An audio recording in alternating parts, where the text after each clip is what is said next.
So we've heard from some leaders in our community. But what about teens and young adults? People who have grown up in Chelsea, have survived through a pandemic, and are current students or recently graduated from CHS. This week, we spoke to a number of them about their perspectives on mental health. Let's hear what they have to say. What makes high school stressful, for me at least, would be the amount of work and responsibility that I put in all of my classes, all hard work, the amount of time I have to finish up school projects and school essays.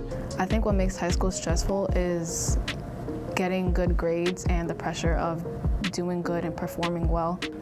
The people, how there's like groups of people that you just have to, align with, personalities, like adjusting your personality to fit in with the group. It's kind of stressful sometimes.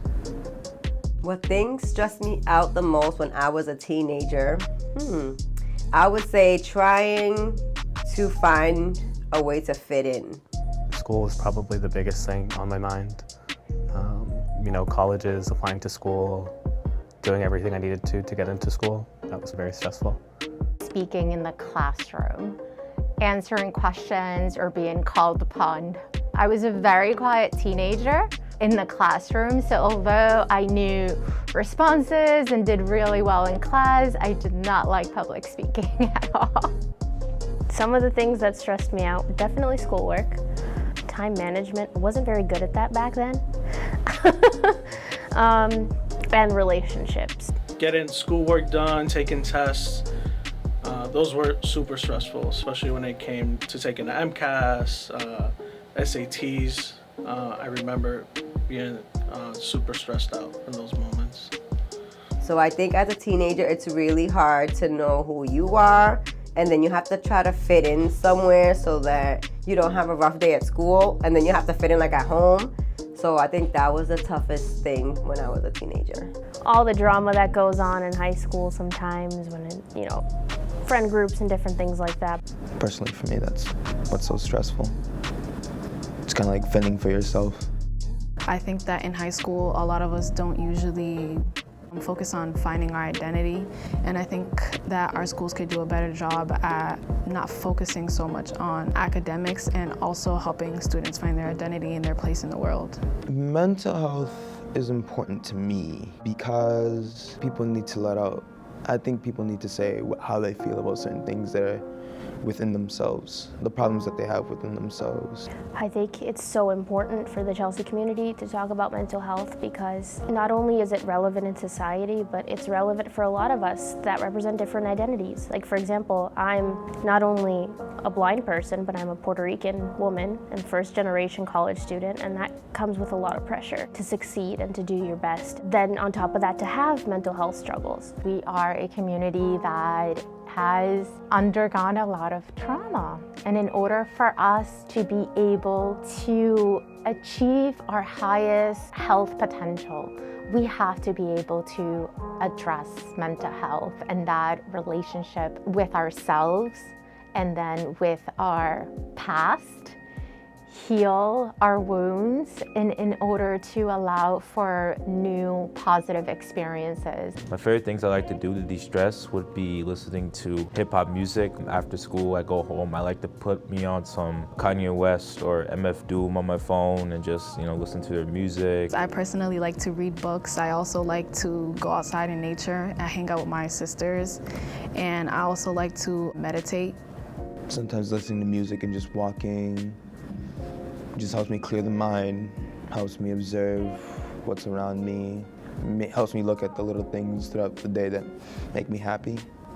I also love going out to the movies sometimes or watching movies at home. Like I love me some action movies, some comedy movies, and that kind of helps me de-stress, have an escapism for me to just go into the depths of film because I am a film fanatic myself, and whenever I watch films, I feel like I don't have to worry about what goes on in society when that happens. So definitely sports was my way to de-stress. Music is my ultimate form of decompression. Definitely hanging out with my friends. They were the people who just sort of sustained me whether that was at practice or just hanging out outside of school, outside of practice. They were incredible, in addition to like my friends, also my family, of course.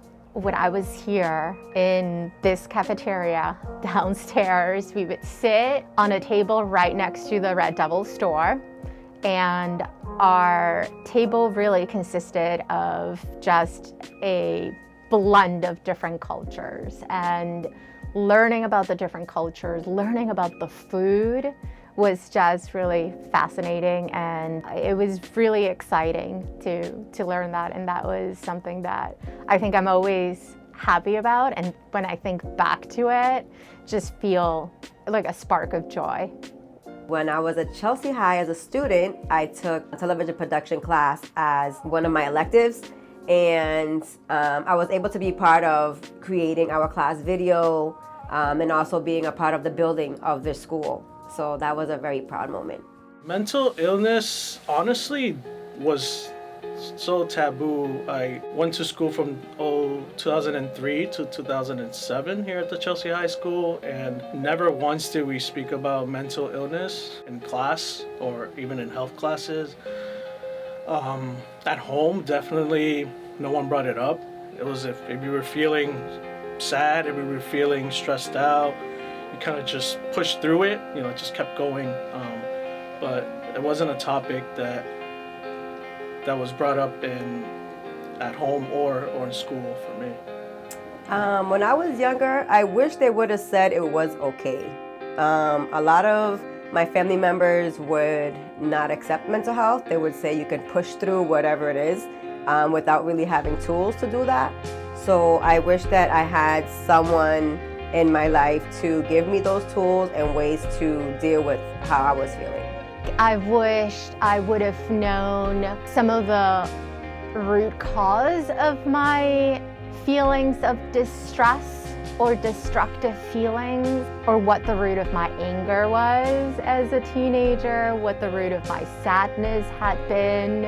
I wish I had known the different signs and different aspects of mental health, because then I could have known how to cope with things a lot sooner. I wasn't diagnosed with anxiety and depressive symptoms until I was in college, because I didn't know that what I was feeling, the things I was dealing with, were actually symptoms. And so I didn't know how to cope properly for a long time, and I had been told, you're too sensitive, or that's no big deal, and all these things. So I felt like, well, then maybe I just need to keep it all in, or just like not talk about these things, because I don't know, maybe something's wrong with me. And my feelings weren't really validated a lot of the time. Since my family doesn't talk about mental health issues, I think that I've just kind of been like, it is what it is. It's not really a problem. So I kind of just buried it down deep instead of trying to find the root of what the problem is and trying to seek for help and asking people for help, especially, and also not talking about it, because talking about it helps. I think when I was a teenager, we were not as reflective or insightful, and did not dig so much as to why, or peeling the layers of our emotions. So I think if I had known that sooner, it would have been easier later on in life. Advice I would give my 16-year-old self would be tomar mi tiempo, to take my time, enjoy my youth. I feel like I tried to grow up too quickly. Wanted to get my license, start driving, get a job, and all that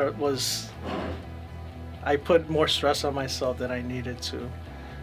So tomar mi tiempo, divertirme con mis amigos más, y no tratar de crecer tan rápido. But I didn't speak up for myself of what truly made me happy or what I really wanted. I tried so much to please other people.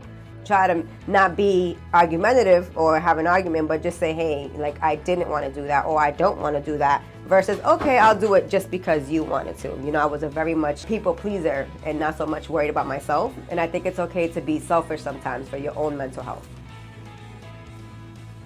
My advice that I would give to my freshman self is be prepared for all of the challenges that are going to come towards you and do all of the work you can. In the end, you will make it. Just go for it. Do all the challenges you can. A mental health problem is not being crazy or it's not unusual. I think a lot of people need to realize that it's not so bad and it's just something that you have to learn to cope with and learn to grow with.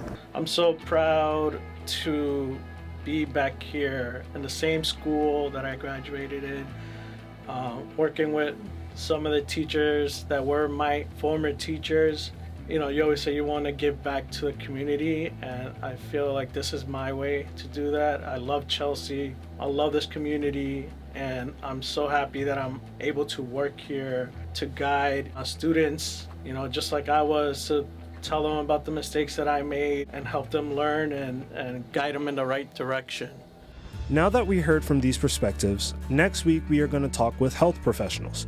This includes nurses, doctors, and school officials about how to know when someone is in a crisis and how to get them help. Until next week, please stay healthy, Chelsea.